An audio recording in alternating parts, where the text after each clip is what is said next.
Good evening and welcome to the Dollar Dogs and Beer podcast. I'm your host Andrew. Joining me tonight is Joe. How you holding up, bud? Holding up pretty good baseball wise. Life has been busy, but that's good. Yeah, it's been a crazy couple weeks. It's been a lot of either we needed to move stuff around or for some reason StreamYard is still not letting Jason in. So despite multiple tickets and emails that I'm getting really tired of fixing, hopefully we'll get that resolved soon, or we'll go to a different platform if we have to. Because what the hell, StreamYard? I pay for this every month. But anyway, I mean, we do need to have two voices against you in this show, and it's just one is just really hard to hold up. I know I've got a big mouth. It's been pointed out to me repeatedly throughout my life. Well, anyway, so Joe, what are you drinking tonight? Well, I'm finishing off a Evan Williams and Mountain Dew, but my next one, for no reason whatsoever, is a Miller High Life. So suck on that, Wrigley North. All right, for me tonight, because the Braves can't score runs in the last 2 weeks, I'm going with a sour, a Berry Monkey. From Victory, same company that makes the Sour Monkey. Berry Monkey is the slightly tamer version. Both are delicious, however, especially if you like sours. I feel like we need to put the James DeFranco first time gift next to you, because this is the first time the Braves have sucked all year. I know, right? Yeah, you're not wrong. It's been a great run up until the last couple weeks. Yeah, injuries suck. I'm not gonna harp on it too much tonight, but I'll just leave it at injuries really suck sometimes, and so does regression to the mean. Excuse me. All right, so we're going to start things off tonight with we're going to give out our mid-season grades because we're roughly at the actual. I know we always look at the All-Star game as being the halfway point. The halfway point is actually a couple weeks before that. We've passed game 81, so I think we're close enough. We'll start off in the American League. We'll go East, Central, West, and give out grades for how they've done so far. And in the AL East, oh my God! Since the last time we've been on, the Yankees are finally over 500 against teams better than 500. Good for them. All right, so I'm going to give for me, Joe. It's going to be A's for the Rays and the Yankees so far. I'm going to give the Blue Jays a C. The Orioles a C-, and the Red Sox a flat F. What do you think? Yeah, it's hard to argue with the Rays just because this was completely unexpected. So I'm going to go just above you. I'm going to give these guys an A+ just because there was nobody on the earth, I think, that predicted they would be this good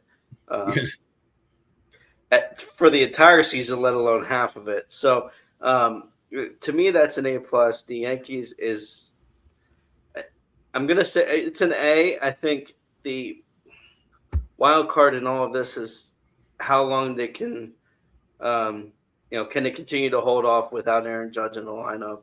How long till that becomes a factor, that kind of thing. So an A for being where they are. But man, Ben Rice has stepped it up for the Yankees. And we'll talk about him later with phase 2 voting for the All-Star game, but he was absolutely should have been one of the final 2 players to be on the list for first base in the American League. He has been phenomenal this year. Yeah, so those are the top 2 there. I think the Blue Jays is it just almost feels like a C is good enough, but to me this is a C- because there's just such high expectations in the rebound year. I really thought that they were going to have a strong showing to start the year. Realistically, they only lost Bichette, so it just kind of felt like that this is to quote you earlier, it's a regression to the mean a bit with them. Yeah. So I'm going to go C- with them. That's fair. The Orioles, I'm going to give them I think a C minus as well. It's one of those things where they should be better, but they're better than they were last year. So which is hard to believe. I think. And again, they're not the most injured team in this league right now, but they are way up there. The number of injuries they have been dealing with, and yeah, I can't. They need to be better, but I can't find it in my heart to drop them down to the DF category when they have had so many injuries. Yeah, and then I think with the Red Sox, to me, it's an F is almost feels generous at this point. You're Uh, not wrong. I'm gonna go with an F minus just to stay in that same bracket. But this is just it's crazy to me to think that they're in this position where they're not technically out of it, but they've been playing like awful baseball most of the year up until lately. So, uh, you know, it just feels to me as if there were high expectations for them. There were um, early chance of sell the team, and they may need to do that. Yeah. It kind of feels like a fresh face is needed here, um, in some capacity, whatever that is, whether that's management, whether that's ownership. I really don't know, um, but it definitely feels like a fresh voice is needed there. So an F minus to the Red Sox. I can't disagree with it. I think you very eloquently stated your case, especially with the Red Sox there. Yeah, they are. Yeah, that's not a good team right now. And there is no reason for that team to be as bad as they are, not even slightly. All right, let's. Why don't we roll it into the AL Central? I'll let you lead off with this one since you follow them somewhat closer than I do. Yeah, I think for the White Sox, anything below an A plus is selling them short. This team is for real. They've proven that to this point. Um, I, to me, I almost feel like going with a double plus because nobody expected this um, at this point of the year. Let alone we'll see how they can if they can maintain it. Um, the Murakami effect has been phenomenal.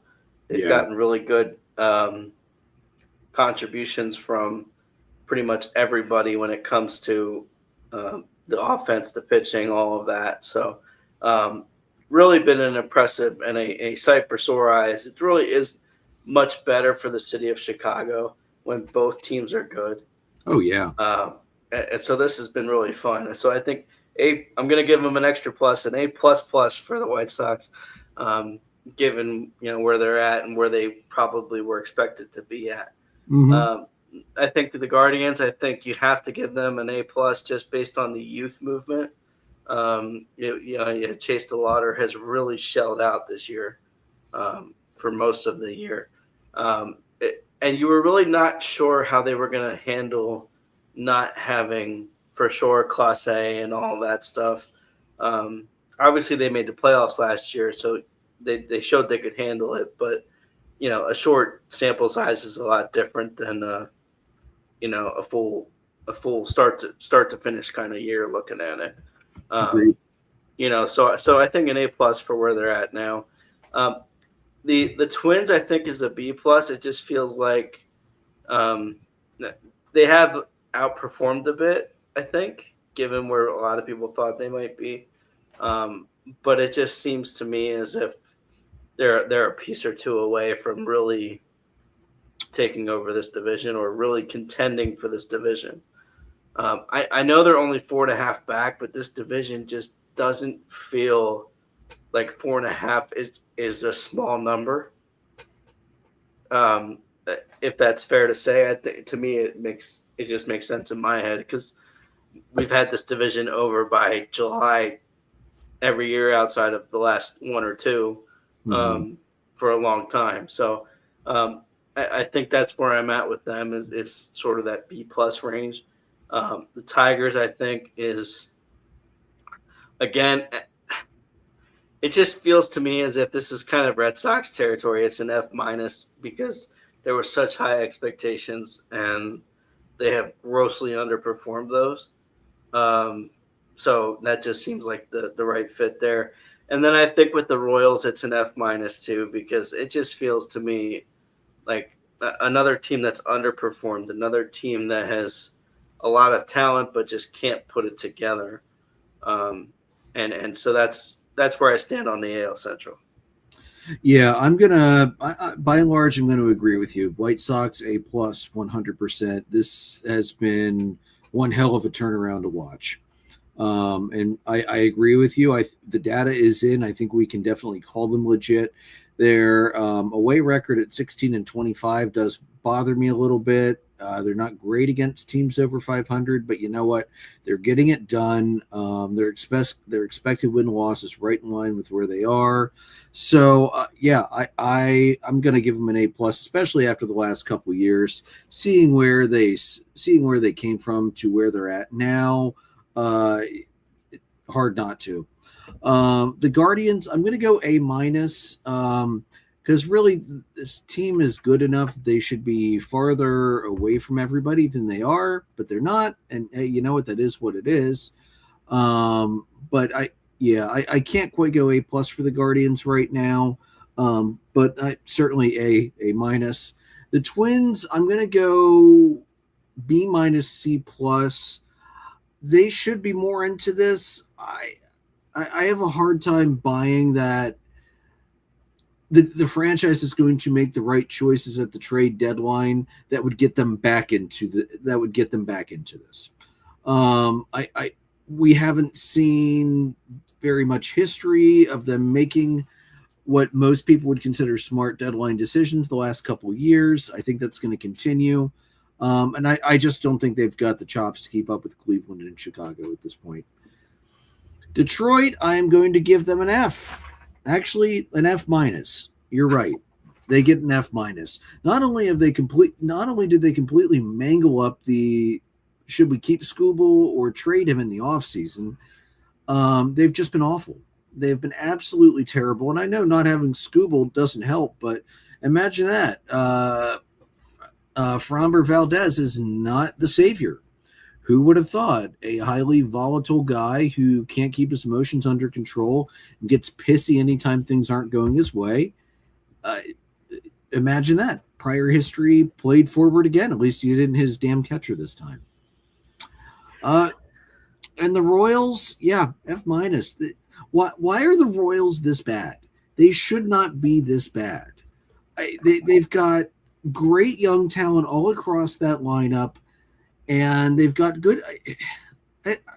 I don't know what the hell is wrong with that franchise that they can't get back to being really good when you have one of the best players on the planet and Bobby Witt playing for you.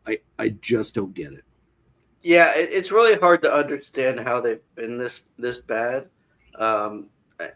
One interesting note on the White Sox for you: the other night they had their 7th walk-off of the year, and the 7th walk-off by a 7th different player. Okay, that's crazy. Like, that's awesome. They're getting it done. Like it is just wild to picture that. So that's absolutely crazy. I just don't get it though with Kansas City. I really don't. Because you look at who's in that lineup and it doesn't make sense that they're 35-50. It really does. It's really hard to understand with, like you said, with the talent that's there, with the pitching that's been there. I mean, Lugo has had a resurgence ever since going to Kansas City. Yeah. And to really waste that is just hard to watch, I think. Yeah. I do hope, and I don't know Witt's contract status, but to me, he needs to avoid the mistake that Trout made and stay where he's at, because this team is not good enough to win. No, it's not. And I think they're showing that right now. Give me a second. Right. I'm pulling up his contract because I don't remember off the top of my head. Oh, no. Okay. So he is signed through 2037. He could be a free agent at 2031.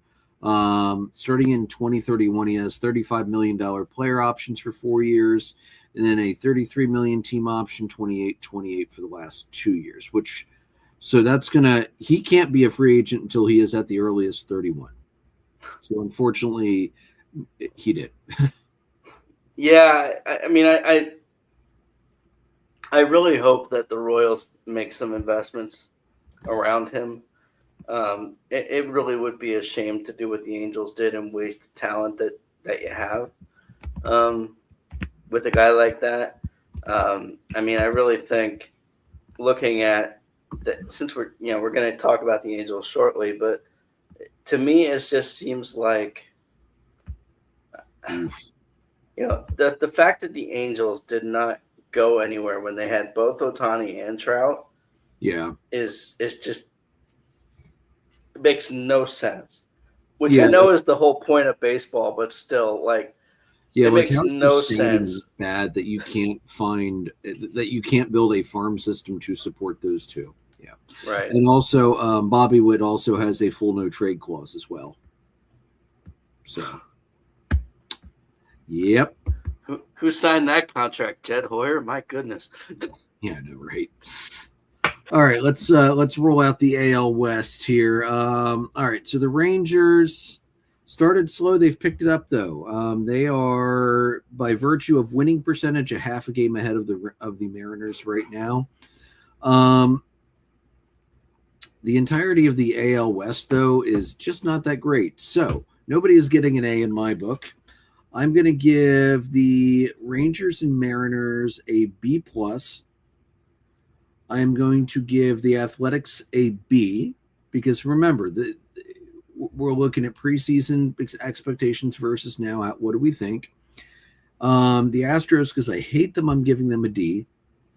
And the Angels are getting an F. I won't go F minus for the Angels because this is just the same old to me. But the AL West has been the garbage division of baseball this year. So yeah, that's where I'm at. B plus, B, D, C plus, F. Yeah, I think for me with the Rangers, it feels like recency bias would make me give them a B or a B plus, but to me they just have been underwhelming up until the last week or two. So I'm going to give them a B minus, I think. Just because it just feels like outside of this latest stretch, they've really been an underwhelming story. The Mariners, I think, is in that B plus range, just because they actually started out better this year compared to previous years. So there has been a change. They didn't start out great either. No, they didn't start out great. I'm not saying that. What I'm saying is that we're so accustomed to them really being awful until about mid-July. That's true. Or early August, and then trying to turn it on at the end. And this year they've at least kept themselves right at the top or close to the top. Come July 1st. I mean, that's an improvement from the Mariners' perspective. Yeah, you're not wrong. Yeah. The Astros, to me, they kind of feel like an F, and it's just because they are who we thought they were. I mean, we knew they were going to quote the great Denny Green, they are who we thought they were. Mm-hmm. I mean, they were not going to be good with the pieces that they lost. With different things with Framber, with some of the other moves they've made, and with the age of the group, it just is one of those things where we knew they were going to be bad. We just weren't sure how bad, given the rest of this division. I think the A's for me, I'm going to give them a solid B, and I think it's just because part of it is outperforming expectations, of course, because I don't think anybody thought they would be 3 back in the division, let alone 2.5 back in the wild card at this point of the year. Given some of the issues they've had with that roster, but Kurtz has been dynamic. Langoliers has been awesome. which is hard for me to say given the fact that he had 2 home runs in one night, one on a inside the park home run at Wrigley. That's fair. That's fair. Which is hard to do, believe it or not, in a ballpark that small. But to accomplish that and to have some of the success they've had, I think they're a solid B with this, with again outperforming expectations. I think, and I think with the Angels, it's almost, to me, they're the same as the Astros. It's an F. You almost could put the Astros at an F minus just because they should be better. Whereas as the Angels, we didn't expect it to be better. If that makes sense. It does. I think we just didn't expect the Angels to be much better. They gave us a scare, I think, 1 month in where they were actually really good for a little bit. But I mean, the high point of their season so far is Joe Adell robbing 3 home runs in one night, I think it was. So which is pretty damn impressive. Don't get us wrong. Right.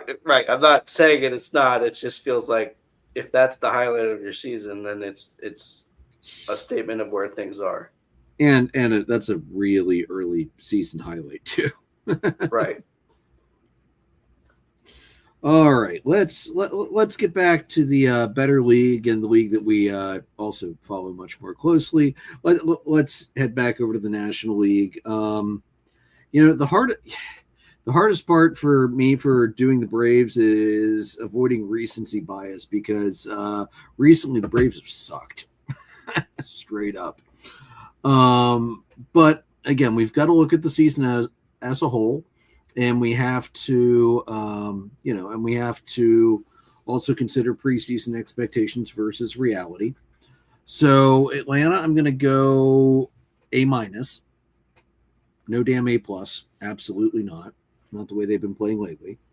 The Phillies. The Phillies are hard to grade because Rob Thompson's Phillies, 13th circle of hell F minus probably. Or worse, if you ask Jason, probably put them lower than that. Post Rob Thompson, A plus baseball. So I'm going to average it out. I'm going to say probably B plus overall. I think for the season's fair. Definitely a hell of a comeback. They're right behind Atlanta because Atlanta can't play baseball right now. And a West Coast trip does not help when your team can't play baseball. Just saying. The Marlins. I did not expect the Marlins to be here. I have to give the Marlins an A.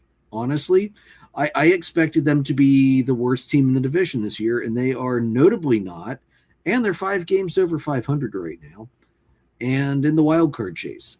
So I'm going to give the Marlins an A. I'm going to give the Nationals a B minus, holding 500.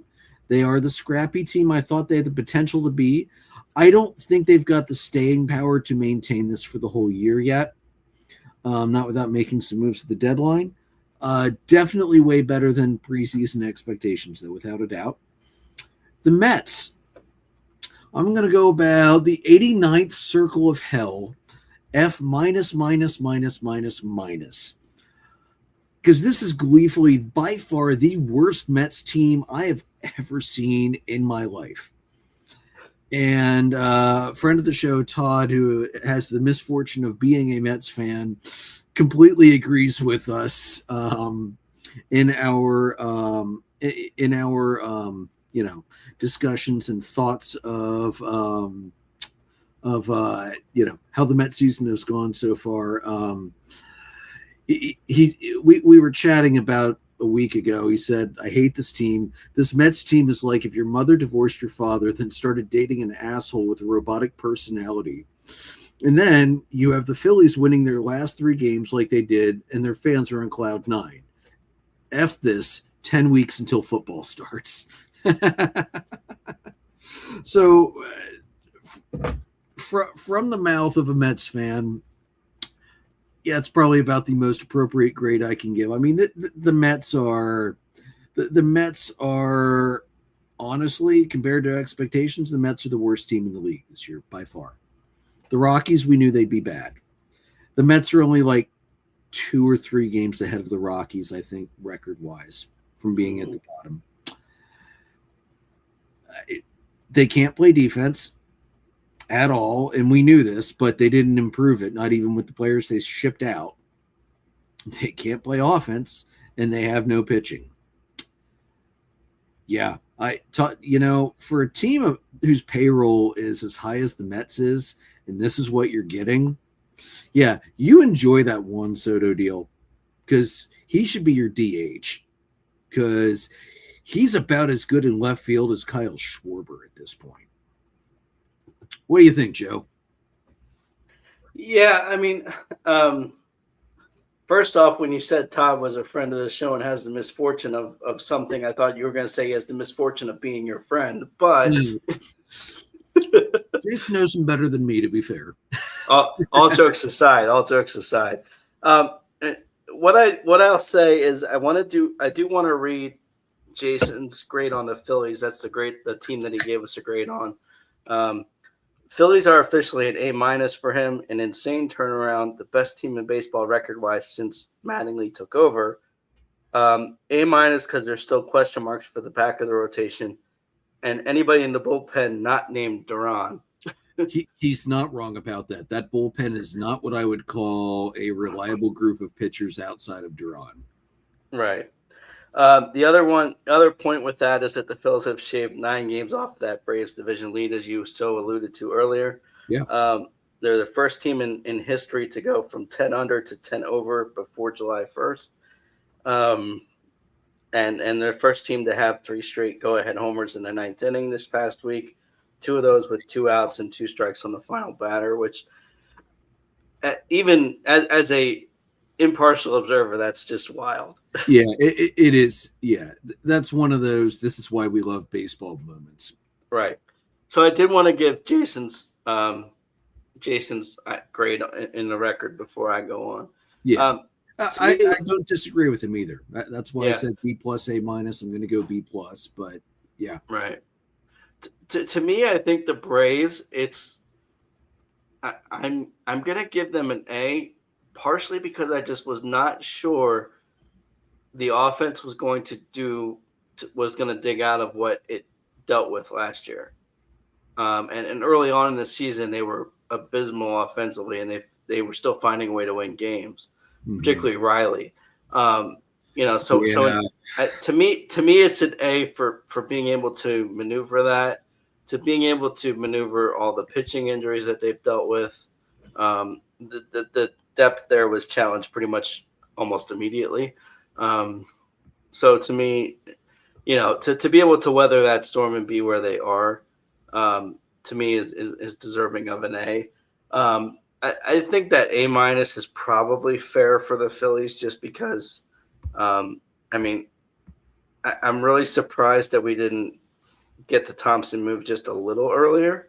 I don't know why they waited so long to move on.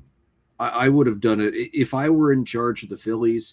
It would have happened at least 2 weeks before they actually did it.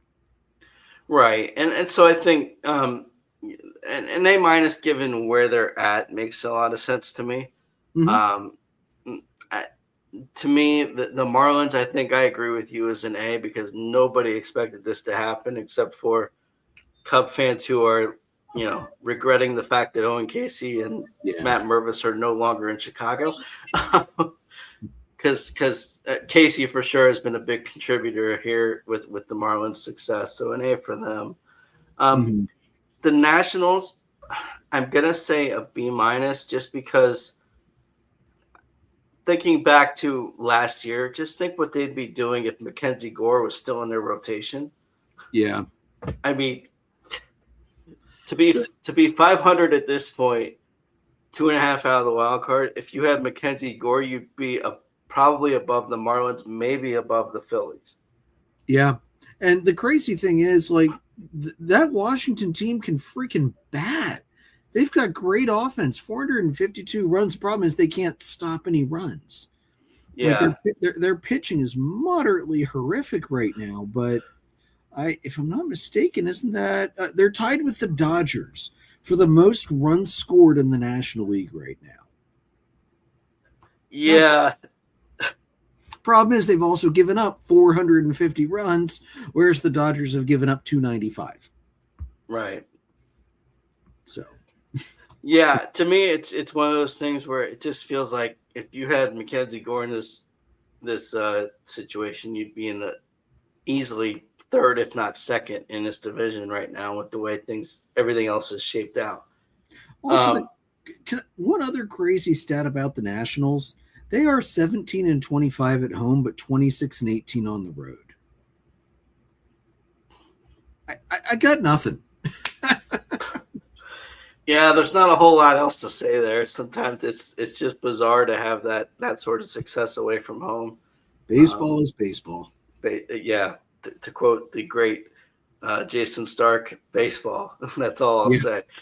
It's the greatest one-word sentence anybody has ever uttered about the damn sport. Right. The Mets to me is just one of those things where obviously it's an F given expectations. But I also wonder if expectations were too high just because they're the Mets, given the amount of talent they lost. So I'm gonna shift this a little bit. I'm gonna go to a D- because I just feel like a lot of this is falling on the players, and obviously Mendoza was let go. But you have to kind of ask yourself, like, of all of the guys that they let go of between last year and this year, Alonso is the one that makes the least amount of sense, and it did at the time, and it still does now because like they've found ways to move on from Nimmo and McNeil and some of that stuff. And if Lindor had been healthy all year, they might be a little bit better than they are. So there is that factor to it. To me, the Alonso move is the one that makes the least amount of sense and still does. So I'm going to give them a generous D- just because I don't think anybody expected this, number one. And number two, I know Mendoza was the one who got let go, but you start to wonder, should Stearns have been the one who got penalized for some of this? I'm interested in what Todd or Logan think about that, friends of the show, obviously, and the displeasure of being Mets fans right now. But to me, it just kind of feels like the organization as a whole has failed. And I think the fact that there's this organizational failure has really screwed up a lot of these CBA discussions and talking points and all of that. Because if the Mets were leading this division, then there's no doubt in my mind a salary cap has to be there. But because they're playing so poorly, it's just like we have to acknowledge the fact that money doesn't buy this. It just doesn't. 162 is a lot of games to play, and a lot of things can happen. So to me, it's just like you have the Dodgers obviously in the position that they're in, which is just annoying and ridiculous. But then you have the Mets who have this massive payroll too, and they're not having that success. So it's kind of a weird time to have a bad year from a CBA standpoint. Yeah. So just pulling up total payroll. Number one is the Mets, $328.3 million. Dodgers are 2 at $302.2 million. Yankees are 3 at $292.4. Blue Jays are 4 at $281.9. Phillies are 5th at $281 flat. Braves are 6th at $269.1. Astros are 7th at $239. Cubbies are 8th at $224.9. Padres are 9th at $212.7. And the Tigers are 10th at $208.3. That's also the only teams that are over $200 million. At the bottom is the Guardians at 79.7, Marlins at 80.3, White Sox at 91.2, Nationals at 93.5, Cardinals at 94.3, and Athletics at 95.7. And those are the only teams under 100. So just to put a little perspective in there. The White Sox also makes a lot of sense why they're that low, because what 2/3 of that team is rookies or under 5 years right now. Yeah, at a bare minimum, yeah. So everything in perspective. So yeah, for what we're paying per win this year, the Mets are the are at the very bottom of that, paying way more per win than any other team in baseball.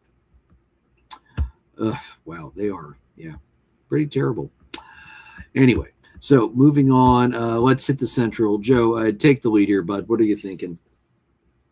Well, it's appropriately timed that I needed to open this Miller highlight when we got to the NL Central. I noticed that. I noticed that. I could not have planned that any better. Look, to me, the Brewers is an A plus just because, again, they are who we thought they were, and as I said in our Central preview, until the Cubs can prove they can beat them, I really don't care. They're the best of this division. They just are.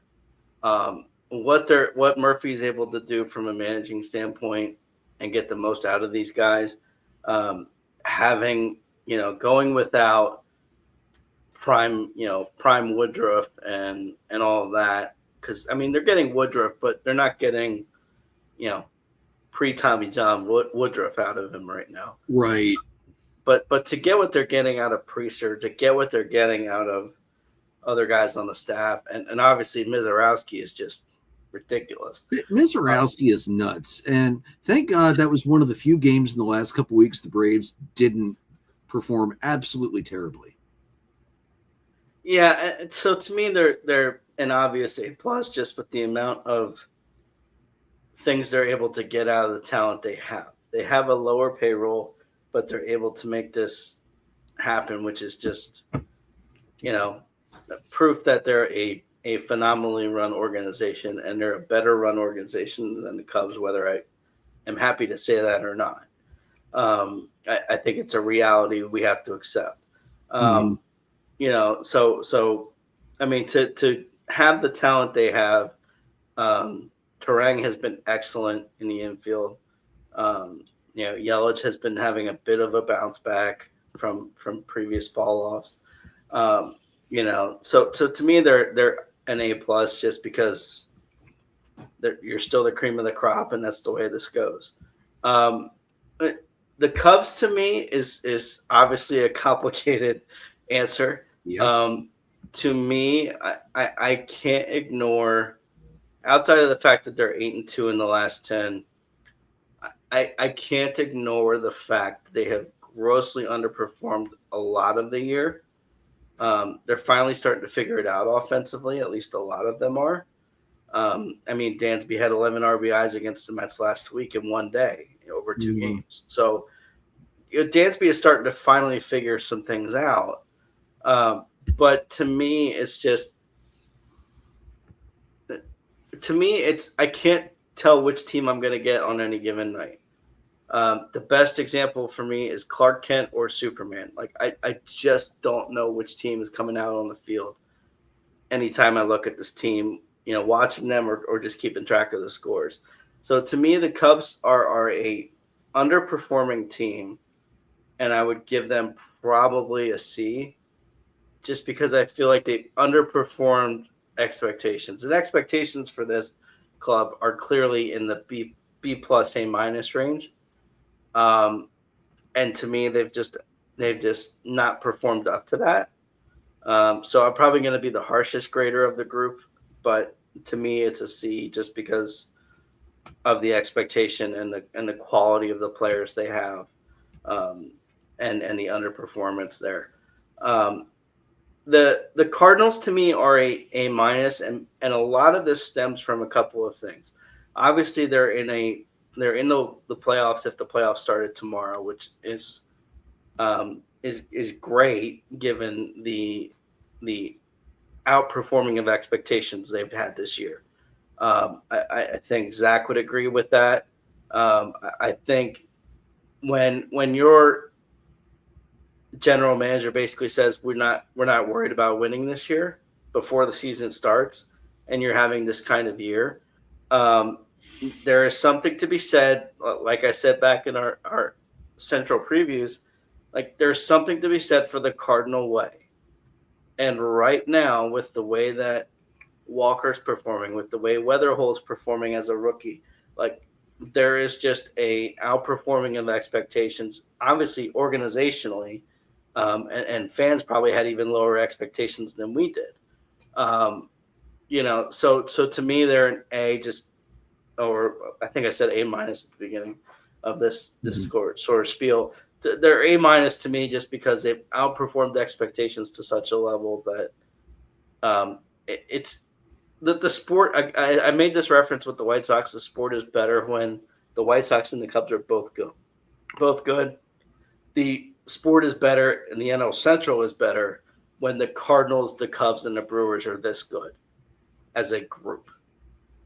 Obviously, the Cubs have their shortcomings, but as a group, these three being in where they are is good for the sport. It just is.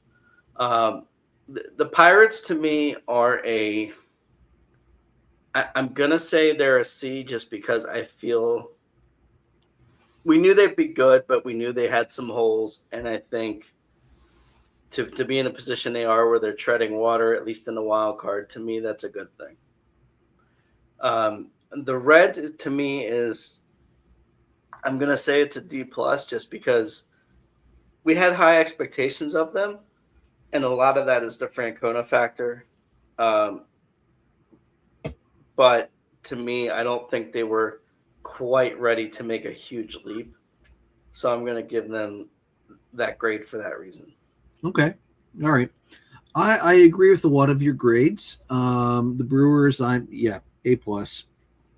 They are who we thought they were. They might have started slow, but they have been exactly what we thought they were going to be. The Cubbies, I'm going to be a little more generous than you. They've been up and down, but the results are starting to come in. I'm going to say B plus.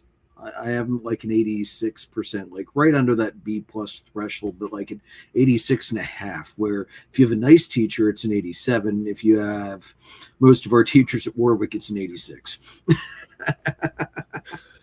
I could see that, yeah.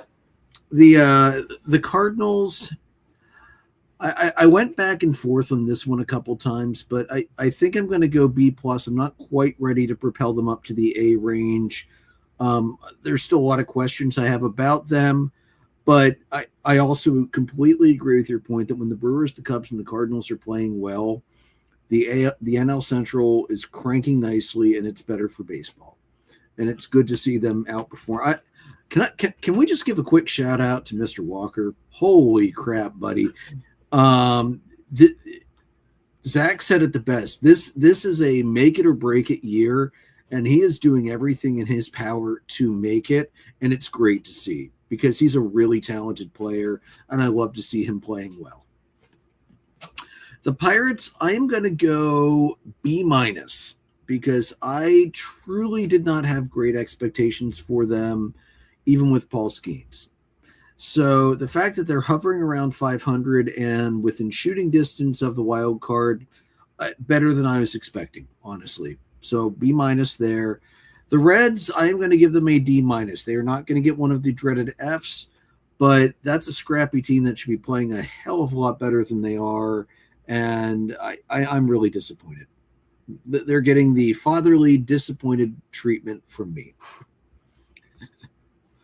All right, let's move it out to the West. God, I hate the NL West for more reasons than normal.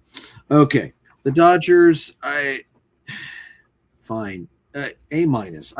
We expected them to be. Let's see, we've played 85 games so far. We expected them to be 80-5. They're only 55-30, so an A minus to the Dodgers. The Padres, I can't. I never know what it is. They're either really good. Okay, first of all, they do have the best bullpen in baseball, no doubt about it. Their starters are either great and bridge, or they're not, and their offense is non-existent. And yet somehow they're still treading water. I mean, they're not going to catch the Dodgers. They're 11 games out. They had their chance when the Dodgers were a little bit slow earlier this season and didn't take it. But they're definitely in play for the wild card.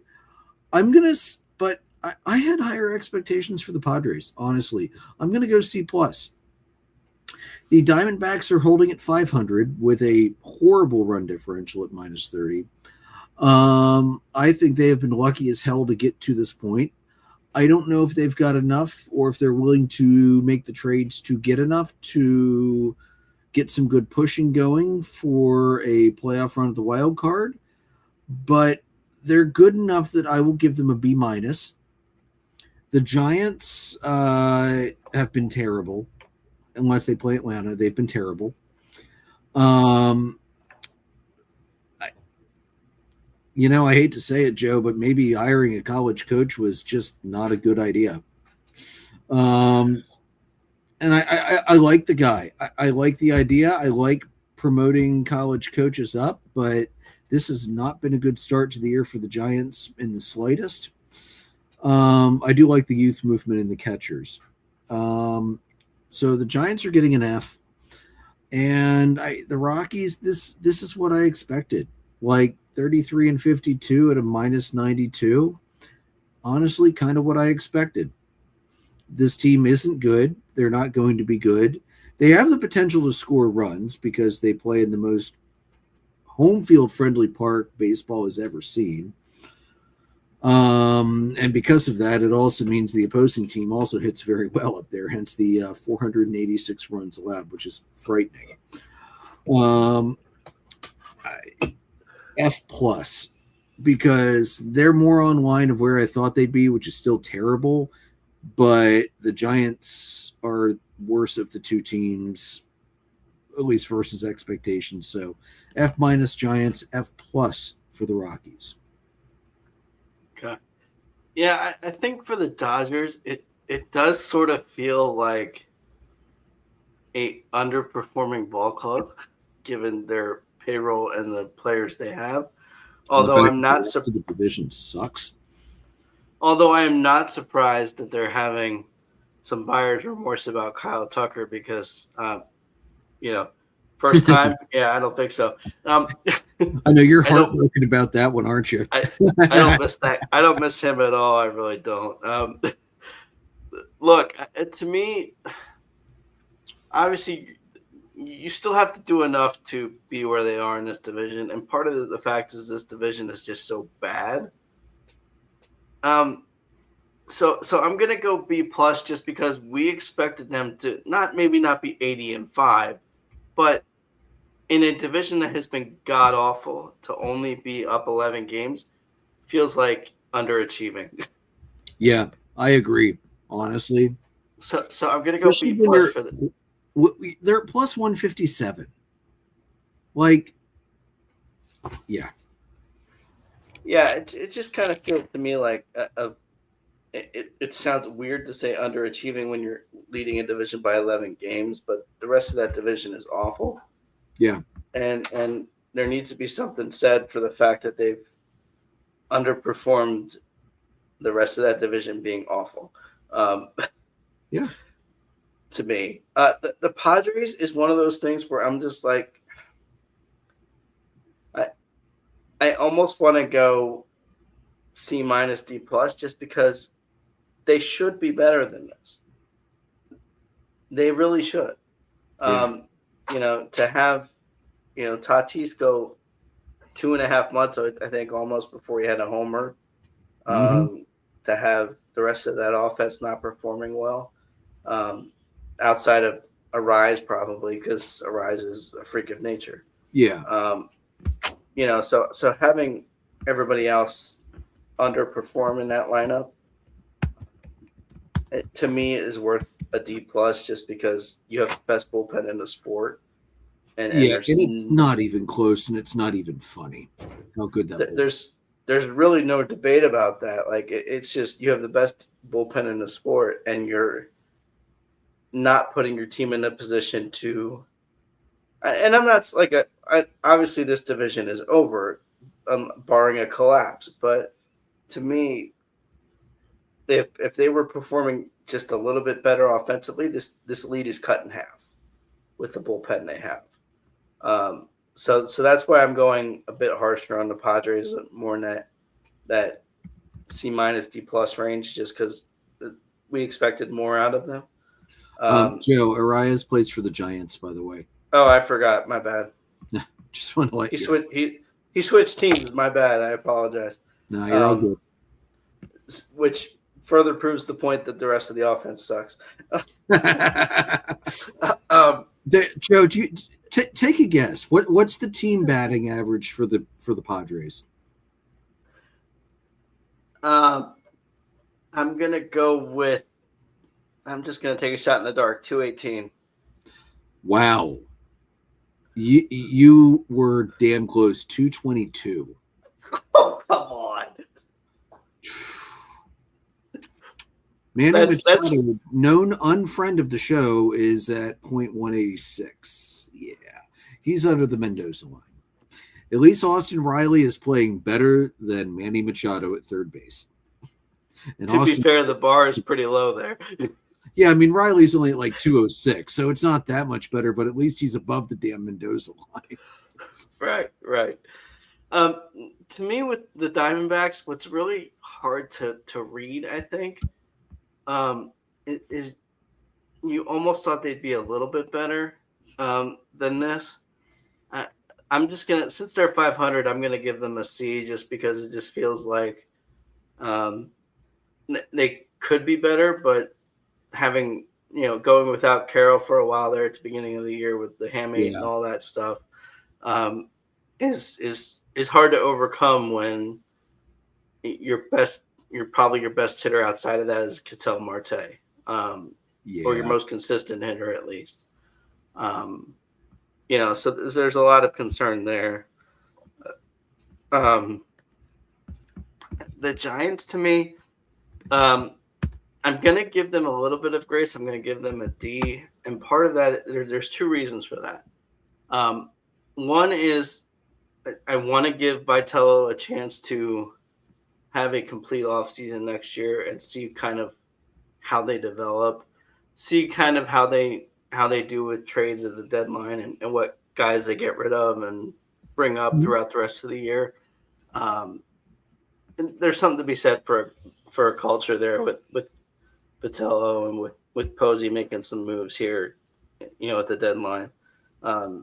See what they get back and kind of, I think it's hard to evaluate a new manager on half the season. I want to see where they are at the end of the year. So I'm going to give them a bit of a stronger grade than most people probably would and give them like a D+, C- area, just because I want to give them the benefit of the doubt and see how this plays out.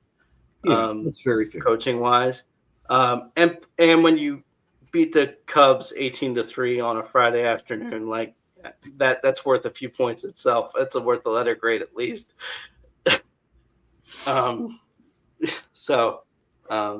For Chapman at that point to have like 8 RBIs on a day in a single game, not a doubleheader. Yeah, that was stupid, insane. That was painful to watch and listen to, and somehow made my yard work go that much quicker. Because I was doing yard work the day that I was listening to it in my ears while I'm working, and I'm just like, this is just awful. For the Cubs and for the way things have gone. To me, the Rockies is another one of those where it's obviously an F to me, just because I want them to be better, right? Mm-hmm. I think we all want them to be a frisky team with like they were with Tulowitzki or Story or Larry Walker or all those guys over the years. And they just aren't that. I am really surprised that they have not just cut KB and tried to find a way out of that deal, because they're not getting anything out of it. And it really sucks for KB. You feel for him as a father and as a man probably slightly younger than us. To have, debilitating back issues so early, you feel terrible for the guy, but to me, it's just like until you decide to be a serious ball club, I can't take you serious at this point. The Cubs had their struggles against the Rockies this year, in the series that they had with them, which shocked me, I guess, or shouldn't have shocked me given my rating of the Cubs. But it's just this organization needs to just do better. It just does. The Pirates did some things to talking about underperforming organizations. The Pirates did some things to try to get better. The Reds did some things to try to get better with the youth movement. Clearly, there's a player development flaw here that needs to be addressed when it comes to the Rockies. So they're obviously an F, but it just feels to me like they're almost performing as expected, as expected, or even above expectations. Believe it or not. The Rockies are that coworker that you look over at in the middle of the day and say, "Man, you must have been a C-section baby because you really like to avoid labor." Yeah, there's a lot of things that need to be dealt with organizationally here, and it's just frustrating as a fan of the sport. Yeah, by the way, for those curious, 2 more years left on the KB contract, 27 mil due for 27 and 28. And like, we knew his injury history, but that was still a remarkably bad deal to sign. Regardless, they got one good season out of him in 2022 when he went 306 and actually played 42 games at that time, something like that. Yeah, he played 80 and 23, 37 and 24, 11 last year, and I don't expect him to come off the IL this year. And to be honest, I truly don't expect him to play again. It's a pity. Yeah, it really is, given how good he was going to be, and obviously how good he was for the Cubs. Joe, to me, the best parallel I can make is to David Wright with the Mets. Potentially Hall of Fame worthy career that just got absolutely derailed and demolished by injuries. Yeah, that's probably fair outside of the fact that KB has a ring, but I was trying to be delicate with that, but no, you're good. You're not wrong. I mean, it's funny too, because I just saw a clip from the the podcast that Rizzo and Ross do, and they had KB on, and KB was talking about how, like, if he had done a normal step, he would have sailed the throw to Rizzo for the final out and all of that stuff, and you're just like, the amount of looking back that they have to be able to go, this is how I was feeling. And it was like one of those things where everybody dreams about making the final out, but nobody wants to make the final out. Yeah. Yeah, because God forbid you screw it up. I mean, Dansby almost went, when Atlanta won it in 21, Dansby almost went to second and then was like, wait, I'm an idiot. We have 2 outs. Just go to first. Like, you can see he actually like hesitates about to go to second and then was like, I'm an idiot. Go to first, where Freddie is definitely there, ready and waiting. I don't know that Ozzie was quite at second base right away, because Ozzie was expecting him to go to first with 2 outs, because that's what you do. 2 outs, you go to first.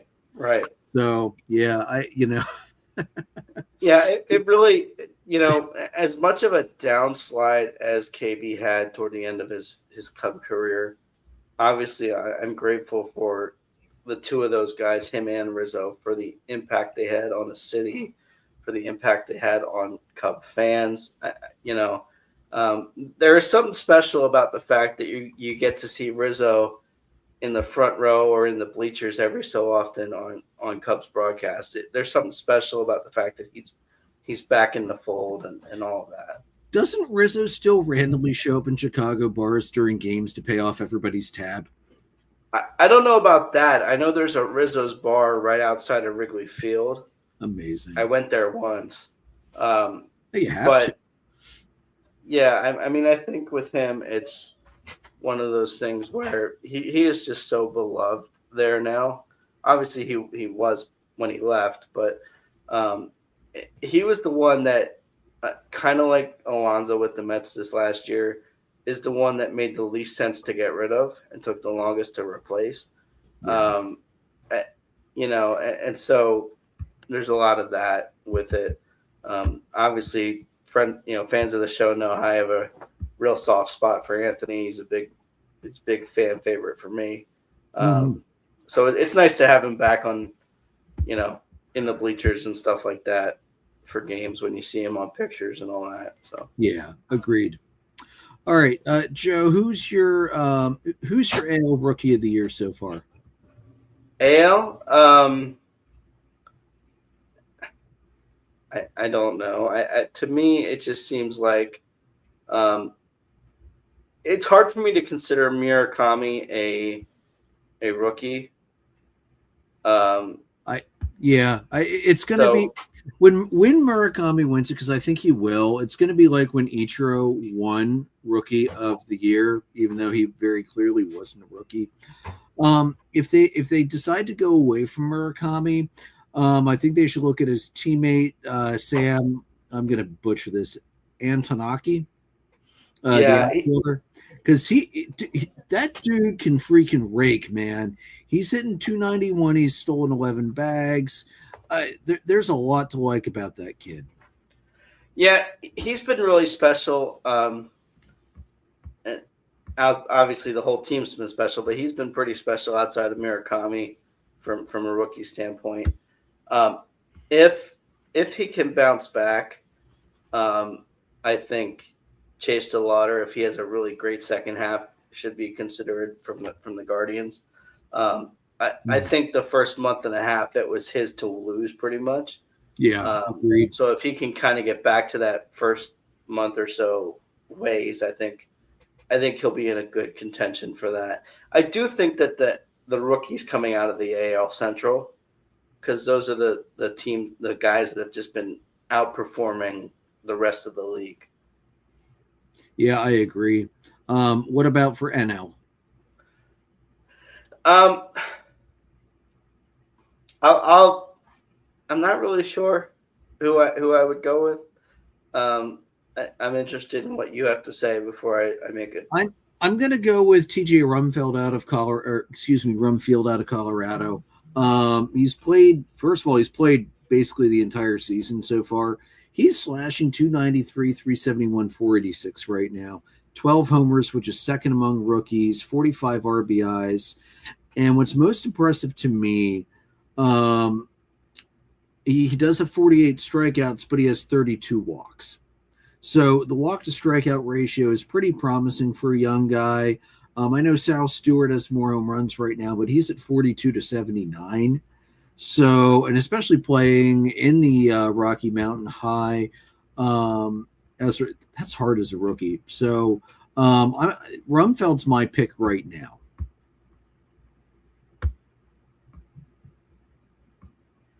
Yeah, to me, if they're able to maintain this, um, Weatherhole has to be in consideration, just with Yeah, the way that the Cardinals kind of sold their fans on.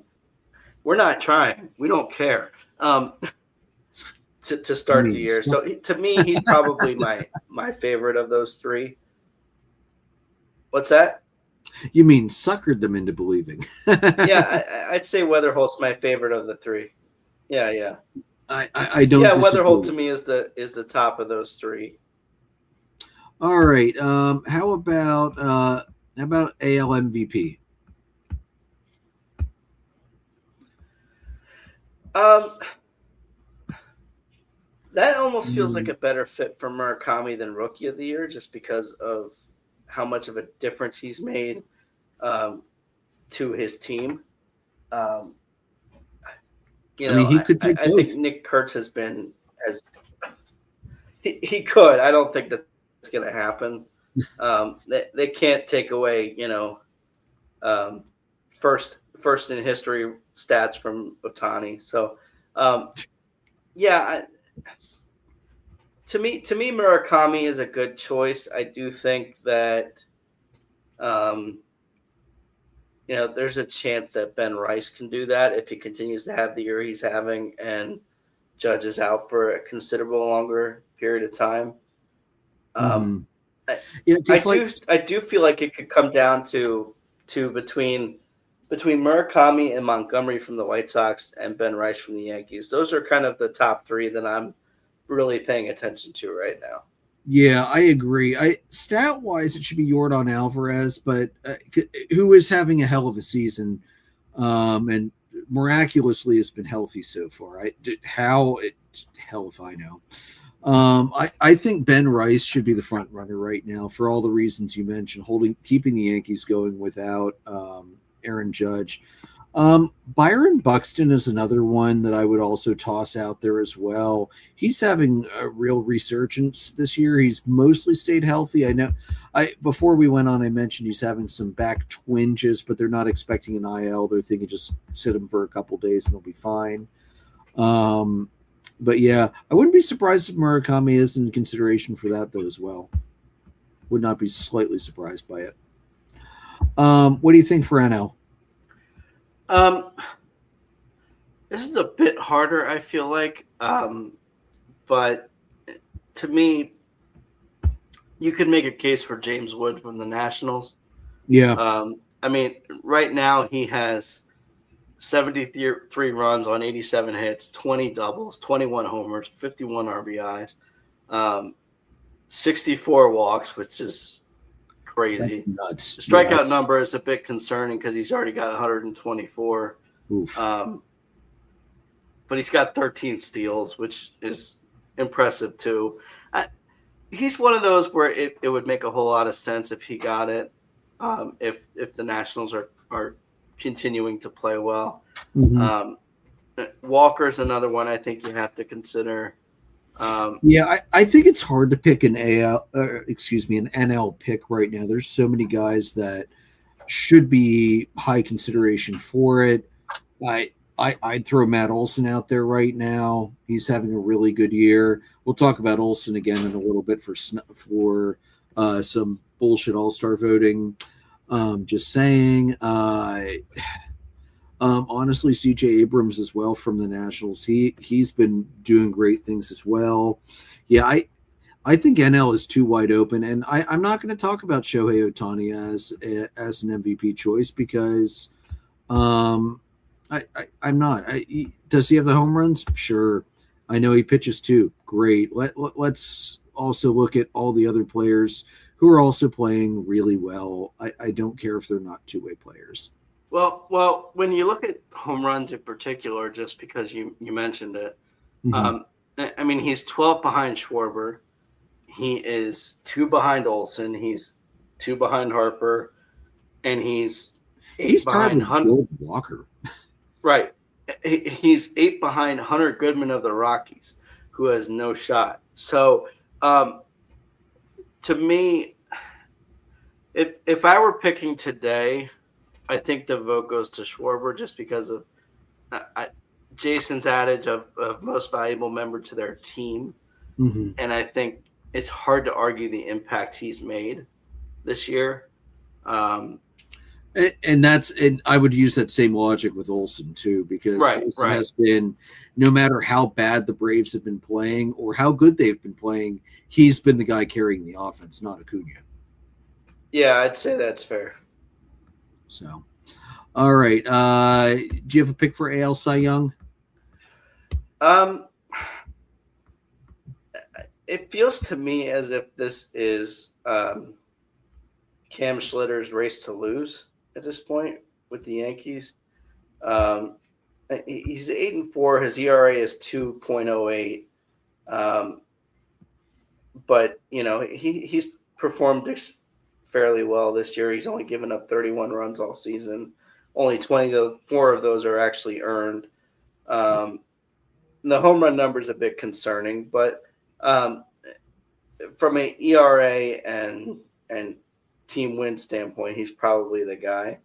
Yeah, the only other guy I might look at might be DeGrom, but honestly, every number you bring up, Schlitter is doing better than DeGrom. So yeah, I'm going to go with you there. Cam Schlittler. Do not want to butcher that one badly. No, you do not.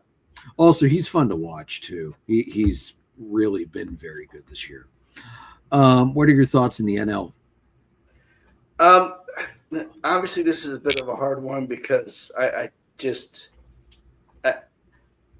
there's something to be said for the year that Mizorowski is having. Mm-hmm. I think all things being equal, he has to be the guy who gets the consideration. I mean, his ERA is 145. He's only thrown 99 innings to Sanchez's 117. But he's only given up 49 hits and 19 runs. Yeah, this is where I'm at. Sanchez absolutely deserved his pitcher of the month when he had a perfect month. Did not allow a run. When we're looking at the season as a whole, when we're looking at the data as a whole, Mizorowski is having a better season than Sanchez is. And Cy Young is the best pitcher, not the best pitcher for their team like the MVP is. Yeah, I do think that Mizorowski is begrudgingly the favorite here. The begrudging. He's got 146 strikeouts to this point. He's only given up 5 home runs. He's only given up 16 earned runs of those 19 I mentioned, and his WHIP is .77. He's insane. Yeah. Freak of nature, and the team around him is good enough to make that happen. Man, I wonder what the Brewers would give me. Now I know. I have to wait a couple years before the Brewers are ready to offload him for minor league prospects, to say the least. All right, let's take a look at the All-Star voting so far. We are through phase 1. We are now in phase 2. As is often the case, we've all got a lot of questions about how phase 1 went, and it also makes us go, why in the hell do we let the fans have such an impact? All right. So after one day of voting, we'll start in the American League first base. Vlad Jr. is leading 55%, and Ben Rice is 45%. Honestly, my vote went to Rice when I put my ballot in earlier today. It did not go to Vladdy. Yeah, I'm the same there. What really frustrates me about All-Star Game voting, you kind of alluded to it, is just how much of an impact the fan vote has in this. To me, it's just not a fair representation of the way the season is going and the performances that are worthy of it. I will give a lot of credit to Cub fans, myself included, because I know the Cubs pushed the hell out of this. Look, nobody on this team deserved to be in the final 2. They just didn't. Yeah. And I'm glad that Pete didn't make it to the final 2 because, frankly, he didn't deserve it up until about 2 weeks ago. So there are fans who are they're biased to a fault, and it skews this ridiculously. Mookie Betts was not the second best shortstop in the league. No, I completely agree with that. And so there's a lot of issues to me with the amount of fan voting that happens here. I do like one of the things that Jason suggested in our group chat was, maybe the fans vote on the final player or 2, and that's about it.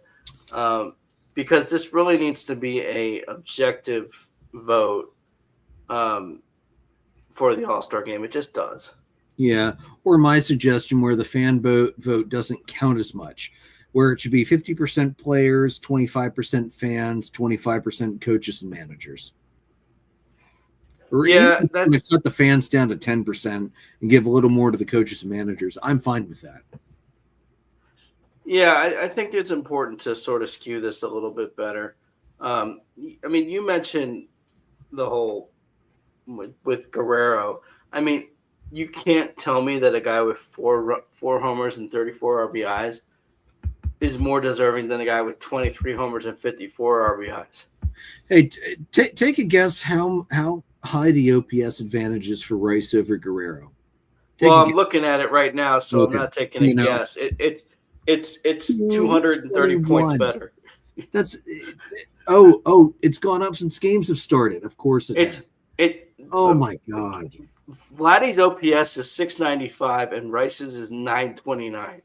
Why the hell isn't Rice the starter? Because fans get to vote. That's terrible. Fans, be better. You suck. All right.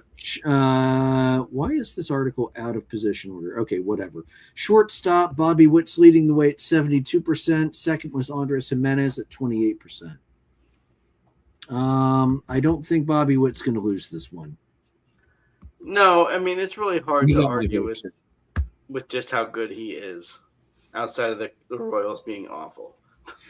You want to know what's crazy? He's only going to, if he wins phase 2, he's only going to be the third Royals shortstop ever to start the All-Star game. Yeah, I could see that. All right. Third base. After day one of voting, leading is Junior Caminero of the Rays at 67% versus Kazuma Okamoto of the Blue Jays at 33%. I'm okay. Murakami, I'm okay with him not being in the final two with all the time he missed out injured. Honestly, I'm fine with either of these guys. I think in my ballot I picked Caminero, but I think both are equally deserving. Yeah, this is kind of splitting hairs. I went with Caminero myself, but yeah, it's close enough that you could make the case for either. I think part of me going Caminero is because Clement got in at second base for the Blue Jays right off the total number of votes in the first round.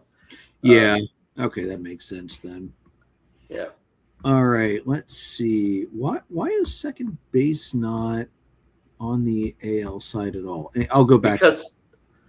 Because Ernie Clement got the top votes in the first round, so he's automatically the starter. That's right. I forgot they did that. Okay, so Ernie Clement's automatic. I think I actually voted for him at least once, so I'm fine with that. All right, third base. You've got we just talked about third base. My bad. Outfield. Your top three are Mike Trout, Byron Buxton, Aaron Judge. So your vote counts are 23%, 20%, 19%. Then the next three are Cody Bellinger at 16, Jesus Sanchez at 12, and Dalton Varsho at 10. My vote's going for Trout, it's going for Buxton, and it's going for Bellinger. I am not voting for Judge. Judge has been hurt too much, and he will not even be playing in the All-Star game. He does not need to be put on as a special, yay, you made it. Yeah, to me, it just kind of feels like I wish they would factor that into these ballots too, is to factor in the fact that, I mean, we knew a few weeks ago that Judge was going to be out until at least August or mid-July.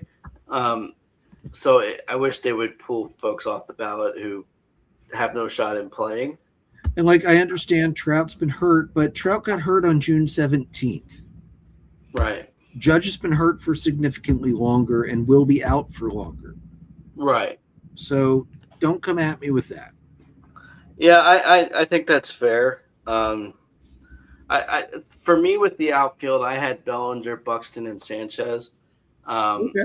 Obviously, Buxton was having a great season. Honestly, yeah, no argument there. Yeah, and Buxton was a recent injury, as you alluded to at the top, and that's kind of where Jason's head was too, was with those folks, and he didn't disagree with the other ones we've talked about so far. Okay. All right, and then catcher, Shea Langoliers is at 66%. Alejandro Kirk is at 34%. It's Shea Langoliers.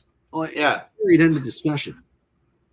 Yeah, there's really no argument to be had here. I think he's just a much better player of the two, obviously. And this is the situation where the fan vote really damages things, because you had so many Blue Jays in the final two that it made no sense. No, because they are not an all-star worthy team in the slightest this year. Right. If Langoliers does win this, he's going to be the first A's catcher to start the all-star game since Terry Steinbach in 1989. I was 1. I was 3. And putting that depressing news aside, DH Jordan Alvarez leads at 69%. George Springer is second at 31%. Alvarez almost got the automatic bid. He was about 300,000 votes shy. It's going to be Alvarez, period, end of discussion for all the reasons I just mentioned during the MVP discussion.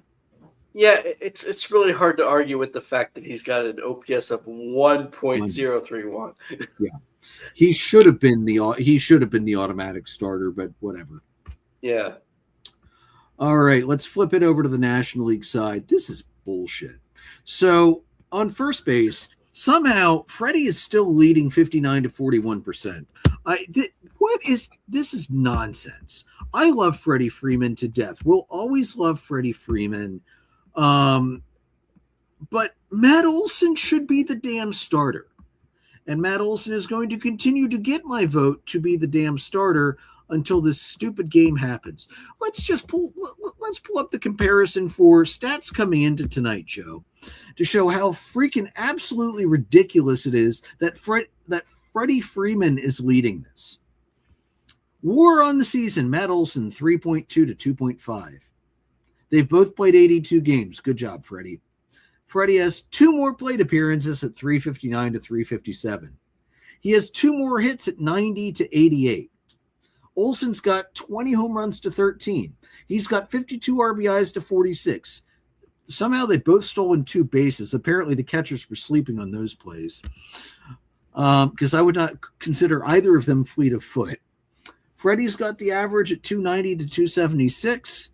Olson's got the slugging at 530 to 490. At the OPS, it's 874 to 869 Olson. Olson is also a fantastic defensive first baseman. He is the front runner likely for the Golden Glove. I'm sorry. I love Freddie. I will never not love Freddie. Freddie Freeman should not be the starter at first base in this All-Star game. That is bullshit to the highest. Yeah, it's hard to argue with you on this one as much as I want to poke the bear a little bit. Yeah, I mean, Olson is obviously the better of the two. That average difference is not enough to sway this. I know you have focused sometimes in the past on average, but even the OPS is better, the RBIs is better, the home runs are better. That the defense is significantly better. When the WAR difference is almost a full point. It's at 0.7. Good God. I have a hard time with WAR just because there are players who are supposedly this much WAR players and they're garbage. So I have a hard time with that stat. That's fair. I think sometimes WAR does over. I think depending on the position, because it's very position specific, I think the defense sometimes gives players too big of a boost to their WAR. First base and shortstop are 2 of the positions I do not think it. I think it actually does the defense correctly for the position because they're such high value defensive positions, that and catcher. Yeah, I think, and part of the reason I have this issue with the WAR stat is PCA was supposedly a 2-something WAR player when he was in the middle of the coldest offensive streak of his career. You're not wrong. Like, look, the defense is great. I will grant you that. He's probably the best defensive center fielder in the sport. But, that's not enough to counteract the fact that he was hitting awfully at the plate. So I feel like sometimes that stat gets thrown around, and to me, it's just like I hear it, and I can respect what you're trying to say, but at the same time, for me, WAR is just kind of like it's a meaningless stat to me. Yeah, I can't argue that. All right, second base. You've got Ozzie Albies with 62%, leading Bryson Stott with 38%. Bryson is only here because of the hometown vote. This should be Ozzie's spot, and I don't think Ozzie's going to lose it. Yeah, I'd say that's probably fair. I think, so far Jason's in line with that line of thinking. I mean, if you're trying to get a Philly in, put your votes in at Schwarber. Yeah, I mean, obviously that's I mean, it's all well and good to try to get Schwarber on there, but you almost have to concede Otani and try to get other guys on in his place. Yeah, but like the when you look at the numbers between Ozzy and Stott, it's not even close. Like I'll take War out since you don't care. Plate appearances 351 to 302. Hits 86 to 65. Homers 12 to 7. RBIs 44 to 40. Stolen bases I'll give Stott 16 to 1.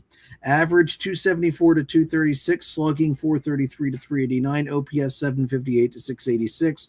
I rest my case. Yeah, I don't think there's a whole lot of argument here from either Jason or myself on that one. I think Ozzy's the one based just on the numbers. I'm just happy to see Ozzy not playing like crap after the last 2 years. Yeah. All right, shortstop, C.J. Abrams and Mookie Betts. Mookie does not belong on this list. C.J. Abrams, 100%. Just no. Get Mookie the hell off this list. This is another case of fan voting gone mad. It's C.J. Abrams, and that's all there is to it. Abrams is going to be the first shortstop in the history of the Expos Nationals franchise to start the All-Star game. And he damn well better be, because Mookie Betts does not deserve it. I mean, Mookie Betts is not the second best shortstop in the league, as I alluded to earlier, and the fact that he was in the final two is just ridiculous to me. Yep, I completely agree. So yeah, this is definitely Abrams' spot to have, and he better get it. He's getting my votes. I'll tell you that. Yeah. Because he's having one hell of a season. All right, so we will move on to third base, where we have Max Muncy versus Philly's favorite Alec Bohm. Let me pull up the comparison here, because I like to have that. All right, so I voted for Muncy all throughout. I'm probably going to continue to vote for Muncy. Man, I'm looking at Bohm's numbers. I can't even find a reason to justify it in my head voting for Bohm over Muncy. I can't. Yeah, the numbers are what they are. I think the 240 point OPS difference is a big deal. Right. The home runs is a big deal. The average is 41 points different, which whether that matters or not, but the home runs are better. The OPS itself is better. The defense is better. This is one of those where that there's some Philly team guys who are going to get in. Yeah. I don't know that Bohm is one of those guys who deserves to get there. No, I don't think he is. I have a really hard time putting a guy in the All-Star game with a 222 average who doesn't have like 25 plus home runs at least to merit a 222 average. Yeah, and I think with regards to the NL side in particular, given that the game's in Philly, you may get one or two guys who are position players, but I think you're also going to get they're going to get a lot of pitchers, and they should. Right, and they should. So, deservedly so. So we'll see how that plays out. Yeah. If Muncy holds on to this vote, which I fully expect him to, he'll be the first third baseman to start for the Dodgers since Ron Say in 1977. Yeah. That's a long time. I mean, outside of a guy we'll come to here shortly with the outfield, Muncy is the most deserving Dodger that's getting into this game. Agreed. Muncy is having a great year. Yeah. All right, in the outfield, your top three are Brandon Marsh of the Phillies, Juan Soto of the Mets, Michael Harris of the Braves. Your next three are Andy Pages of the Dodgers, Ronald Acuna Jr. of the Braves, Teoscar Hernandez of the Dodgers. All right, Brandon Marsh, I 100% agree with. And I'm glad Don Mattingly is using him appropriately, just to allude to what Jason has been griping about correctly the entire season, that he should not be a platoon player. No. I'm going to say no to Juan Soto. I'm going to say yes to Michael Harris. I'm going to say for my third outfielder, though, I went Andy Pages over Ronald Acuna Jr., who's been hurt. That's big. That's big of you to do that. I did not expect that. No, I know he's been hurt enough, and I've been harping on that enough that I can't. That's why. Right. Yeah. Um, For yeah. me, it was Marsh, Pages, and Soto. I feel like Soto is the token Met guy who gets in. Well, that's the thing. Soto's going to get in. He can be the token Met. He does not need to be a starter. Right. He's also been hurt too. Right. I'm not disagreeing with that at all. I mean, I think you have to factor in the 300 average, the 973 OPS. Yeah. Does kind of matter. I know. You know, so to me, that's where I gave Soto the edge over somebody else. Jason was Marsh, Harris, and Pages. So, same as me. Nice. Yeah, so you guys aren't far off on that one, and there's not a whole lot of disagreement there. It's mostly splitting hairs when it comes to. For me, it was like, well, the Mets need somebody to get in, and this is the only guy who, frankly, deserves it, if anybody. So that's where my head was. All right, and the catchers have both been banged up this year, but these are definitely the top two are right, Baldwin and Smith. I mean, yeah, the guy in Colorado, yeah, great season. He will make it as the token Rocky, but he should not have been top two. Baldwin and Smith are the correct top two, and Baldwin is the correct choice right now, leading at 61% to 39%. Yeah, no disagreement from either Jason or I, so that makes sense. And I'm really pissed that Shohei had the top vote getter so that we couldn't at least try to vote Schwarber in ahead of him. That really. Yeah, this is again, Schwarber to me is or I should say Ohtani is a case of the fan vote really screwing this up. Yeah. I'm a fan of obviously I'm a bit of a begrudgingly a fan of what the guy is doing for the sport. I'm not a fan of his overall mentality. I'm also not a fan of the whole gambling thing we're supposed to believe didn't happen. With Ohtani, and to me, that's always going to taint his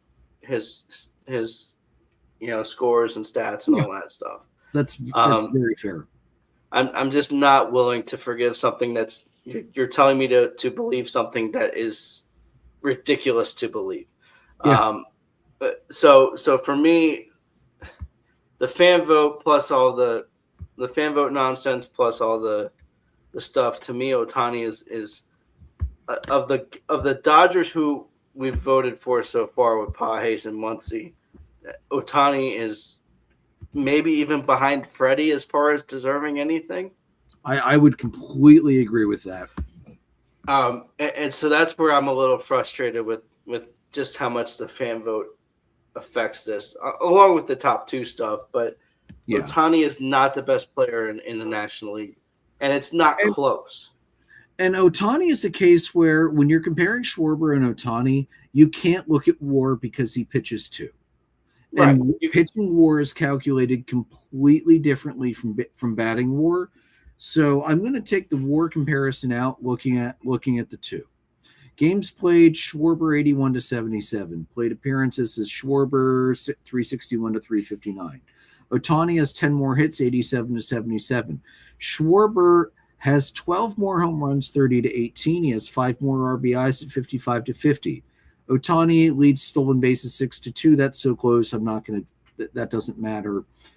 Batting average, yes. Ohtani definitely 297 to 253. OBP 412 to 368. Schwarber slugging 586 to 546.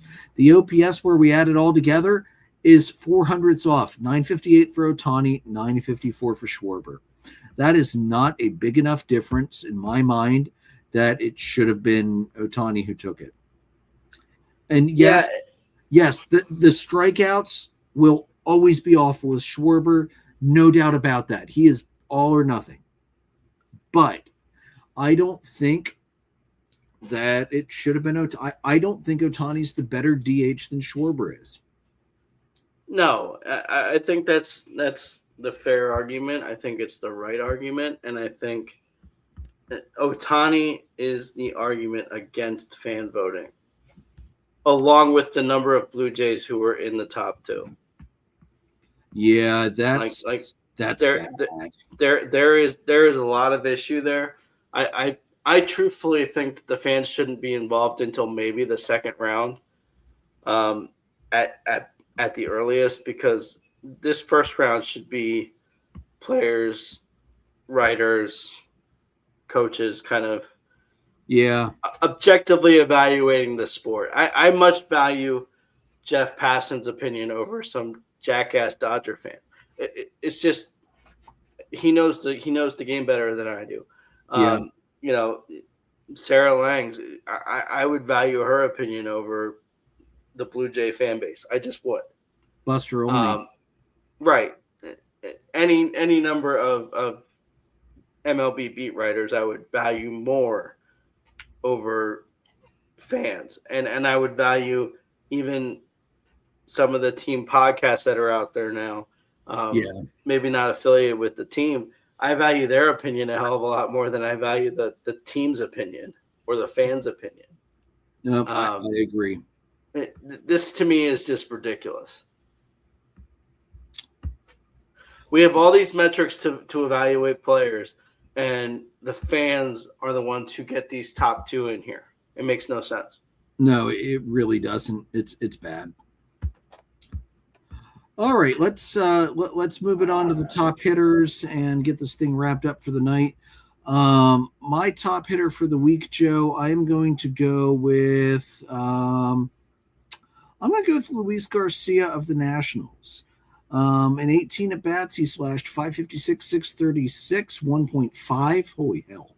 7 runs, 5 homers, 8 RBIs, 10 hits, 2 doubles, 4 walks to 1 strikeout. Yeah, I can't argue with that. That's pretty damn good. Who do you have for your top hitter this week? Hold on a second. Sorry, I made you flip screens too quickly, didn't I? It's hard. That's okay. It's hard to argue with what Caminero did in the last week. 471, 571, 15, 29, 8, 2-1-0-0 OPS. Jesus. 7 runs on 8 hits. 6 of those 8 hits are home runs. 12 RBIs, 4 walks, 4 strikeouts. Yeah, okay. I'm not going to fight you on that one. All right, who's taking Moneyball this week? Yeah.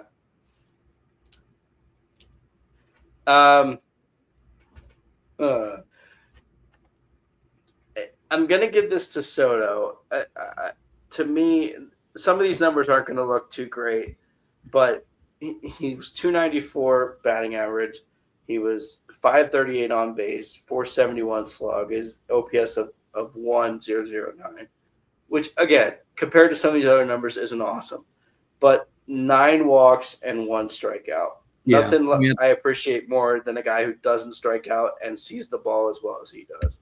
Yeah, that's classic Soto, honestly. Yeah, I mean, another strong contender, and maybe I should have gone with him instead, was Gonzalez from the White Sox. 458, 500, 750, a 1250 OPS.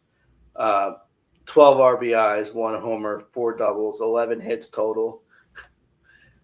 Not bad. 2 walks and 3 strikeouts. Yeah, an impressive week. Yeah, that's a damn good week. All right, my top pitcher of the week is going to go to Sonny Gray. 2 starts, both quality starts. He went 1-0, 14 1/3, 0.63 ERA, a 0.77 WHIP, struck out 20, 1 earned run, 7 hits, 4 walks, 1 home run allowed. That's all right. Yeah, that's yeah. 20 Ks and 14 1/3. That's all right. Who do you got? Yeah, Joe? I'm gonna go with